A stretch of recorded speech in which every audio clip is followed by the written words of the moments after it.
allí. En sitio de...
אני מאוד מעריך את התמיכה האמריקנית, הן להשמדת החמאס והן להחזרת חטופינו.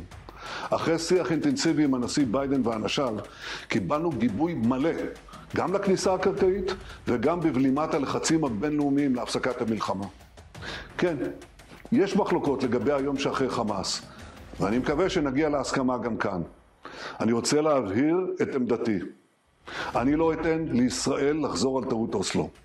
לא אתן שאחרי ההקרבה האדירה של אזרחינו ולוחמינו, נכניס לעזה מי שמחנך לטרור, תומך בטרור, מממן טרור. עזה לא תהיה לא חמאסטן ולא פתחסטן.